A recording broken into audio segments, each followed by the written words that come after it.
Hey, salut à tous, à toutes les amis, c'est le Tonton de Lumière, j'espère que vous allez bien. Je vous souhaite en premier lieu une très bonne année. Et justement, pour commencer cette nouvelle année, il est peut-être temps de parler des jeux que j'attends le plus en 2025. Alors évidemment, les goûts, c'est subjectif, on n'aura peut-être pas forcément les mêmes. Donc ça sera à vous dans les commentaires de me dire quels seront les jeux que vous attendez le plus et si vous avez des attentes communes avec les miennes. Alors pour commencer cette liste, je vais commencer par le jeu que j'attends le moins parmi les jeux que j'attends le plus. Je vous cite Kingdom Come Deliverance car tout simplement c'est un jeu qui est innovant dans son style. C'est un RPG oui, mais ce n'est pas un RPG fantastique où on va incarner un chevalier qui va aller tuer des dragons ou tuer des magiciens. Le jeu se veut réaliste, vous êtes un héros oui, certes, mais vous n'êtes pas invincible. Vous êtes un homme lambda, un homme parmi tant d'autres. Et c'est ça, moi, qui m'avait charmé dans le jeu lors de la sortie du premier opus. Même si, au bout d'un moment, quand vous commencez à gagner de l'XP et à vous entraîner et devenir beaucoup plus puissant, eh bien, vous commencez à rouler dans tous les ennemis que vous rencontrez, comme dans n'importe quel jeu. Mais c'est quand même un principe de jeu innovant qui m'avait séduit. Alors je me rappelle que j'avais eu quand même pas mal de mal à terminer le premier opus. C'est pour ça que celui-là, je ne le prendrai peut-être pas neuf. J'attendrai peut-être qu'il soit d'occasion. Mais c'est un jeu que je vous conseille. J'ai pu y jouer à la Paris Game Week et je l'ai fortement apprécié du peu que j'ai pu le tester. Ça a l'air très similaire au premier, avec des graphismes légèrement améliorés, une fluidité de gameplay aussi légèrement améliorée, même si ça reste quand même très rigide. Alors en deuxième position, après le jeu que j'attends le moins parmi les jeux que j'attends le plus, eh bien tout simplement le jeu que j'attends le plus parmi les jeux que j'attends le plus. Je vais vous parler de Yakuza Hawaii. Alors Yakuza, si vous suivez ma chaîne, vous savez tous ce que c'est, parce que si vous me suivez sur YouTube, vous savez que je suis éperdument fan de cette saga. Alors dans ce spin-off de la saga Yakuza, car oui c'est un spin-off, car on ne va pas incarner Kazuma Kiryu ou Ichiban Kasuga, on va incarner Majima Goro, qui est très connu parmi les fans de la licence, car il est tout simplement l'anti-héros de la saga Yakuza depuis l'épisode 1. C'est un personnage qui suit Kazuma Kiryu depuis ses débuts et qui est aux antipodes de ce que est Kazuma Kiryu. Où Kazuma Kiryu, il ne tue pas ses ennemis, où il essaye d'employer la violence le moins possible. Majima, il s'en fout lui, si toi te défoncer, il te défonce.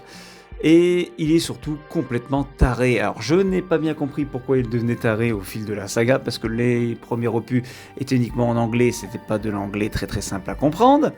Donc je n'ai jamais compris pourquoi il devenait taré, mais son côté taré le rend encore plus atypique et encore plus sympa à suivre.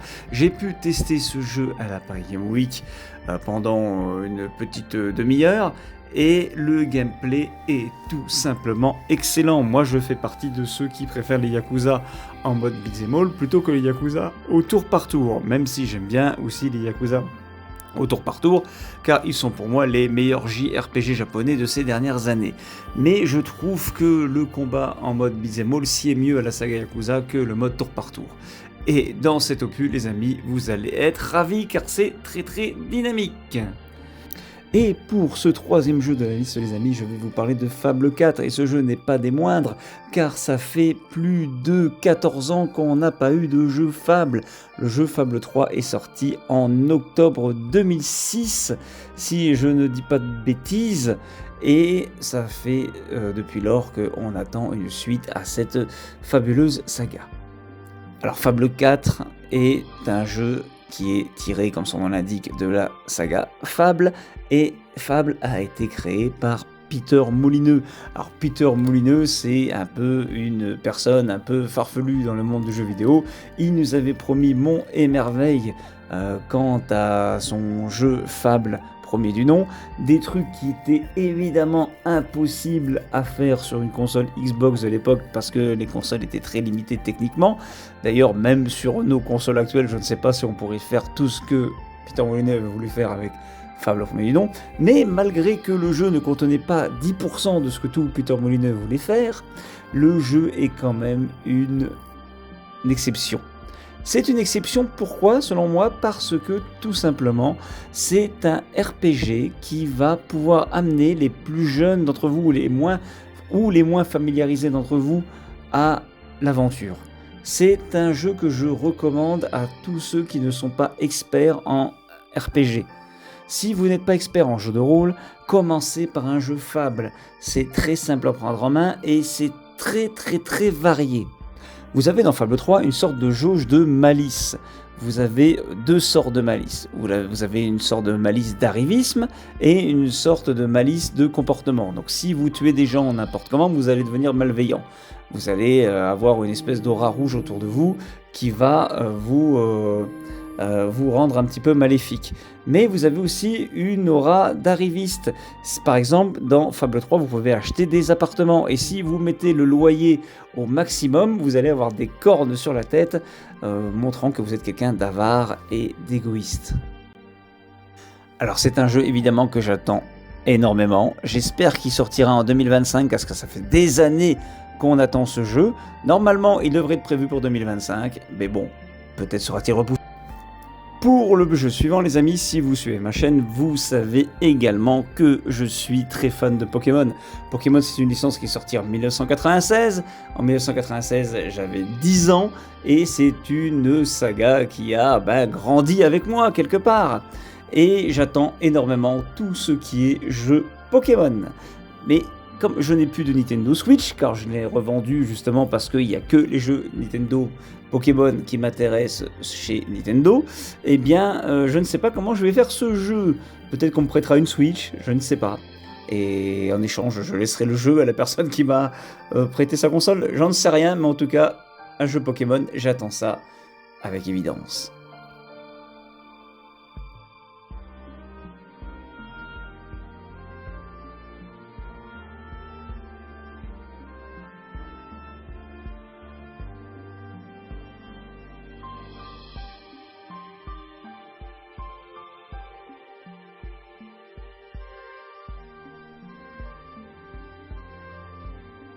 Pour ce quatrième jeu, les amis, je vais vous parler d'un de mes jeux favoris. C'est peut-être mon JRPG préféré. Si on met évidemment deux sagas à part, alors avant j'aurais dit saga Final Fantasy et maintenant je rajouterai aussi la saga Yakuza. Mais si on met la saga Yakuza et la saga Final Fantasy à part, c'est mon JRPG préféré. Je vais vous parler évidemment de Suikoden 2, développé par Konami et sorti sur PlayStation fin des années 90. Alors là, nous allons avoir le droit à un remaster de Suikoden 2 et Suikoden 1. Suikoden 1 qui pour la première fois sera traduit officiellement en français. Il était introuvable traduit en français, sauf sur des sites comme RomStation où des fans avaient fait l'effort de le patcher en français. Mais là, nous allons avoir une traduction officielle. Alors, c'est un jeu qui a été légèrement remasterisé, c'est un jeu qui a eu des graphismes affinés, mais c'est un jeu qui, je trouve, est vendu beaucoup trop cher, car c'est un petit RPG quand même en 2D qui date d'il y a 30 ans, et ils vont nous le vendre pour un montant de 59 € sur console, et certainement 49 € sur PC. Je trouve ça beaucoup trop cher pour ce que c'est. Je pense que le jeu vendu à 29,99 €, ça aurait été largement suffisant. Mais c'est quand même un des jeux que j'attends le plus de cette année. Je vous invite à vous renseigner sur ce jeu. C'est un des plus grands JRPG jamais sortis. Pour ce cinquième jeu, changement de décor les amis, car oui, depuis tout à l'heure je vous montre des JRPG un petit peu colorés, un petit peu bon enfant, mais là nous voici partis dans un jeu beaucoup plus sombre. Je vous parle évidemment de Mafia 4. Mafia 4, un jeu très attendu par les fans de la saga, car on espère tous que ça va redorer le blason de la série après un Mafia 3 très en deçà des deux précédents opus. Mais en même temps, comment vouliez-vous que Mafia 3 nous séduise alors que nous jouions des mecs qui n'avaient rien à voir avec la mafia? Hein. Si on joue à un jeu mafia, c'est évidemment pour jouer des mafieux, c'est pas pour jouer des blacks américains. Si on veut jouer à des blacks américains, on joue à des jeux qui s'appellent Gangsta, et pas à des jeux qui s'appellent Mafia. Et bah là, ça y est, on est de retour aux sources avec la naissance de la mafia américaine. Alors, certains sont un petit peu déçus par l'époque, hein, car on va vraiment retourner assez loin dans le passé, et à un moment donné, on voit carrément que les protagonistes se déplacent à cheval, donc ça peut un petit peu décevoir certains qu'on retourne si loin dans le passé. Moi, j'attends de voir, personnellement, je trouve que ça peut être cool. En général, les mafias ont toujours fait des bons jeux narratifs, à part le 3, qui n'était qu'une succession d'entrepôts à conquérir. Et évidemment, pour conclure ma liste de jeux les plus attendus de 2025, eh bien je vais vous parler évidemment de GTA 6. Comme tout le monde, j'attends énormément ce jeu. Ça fait des années pareil qu'on attend un GTA, ça fait plus de 10 ans qu'on attend un GTA. C'est d'ailleurs marrant de souligner que les jeux qu'on attend le plus, eh ben, c'est des jeux qu'on attend depuis longtemps. Mais c'est souvent gage de qualité d'attendre un jeu pendant un certain moment. Alors il y a eu des polémiques autour de ce jeu, hein, notamment le créateur de GTA 6 qui a dit qu'ils allaient être moins irrévérencieux avec les communautés LGBT, trans, etc., etc. Alors comme GTA a toujours été une satire de l'Amérique, on peut s'inquiéter quant au fait qu'ils veulent se censurer à propos de certains lobbies. Mais après, je garde confiance en Rockstar, c'est un studio qui nous a jamais déçus jusqu'à présent. Donc je pense qu'on peut lui faire confiance. Par contre, j'ai un gros doute, mais vraiment un gros doute, quant au fait que le jeu sorte en 2025. Connaissant Rockstar et leur jeu sempiternellement repoussé, eh bien, je pense qu'on aura ce jeu pour 2026. Après, dites-moi dans les commentaires si vous êtes d'accord avec moi. Et voilà les amis, pour ma liste des jeux les plus attendus, alors je ferai certainement d'autres jeux dans l'année, hein, évidemment, mais c'est ces jeux-là que j'attends particulièrement.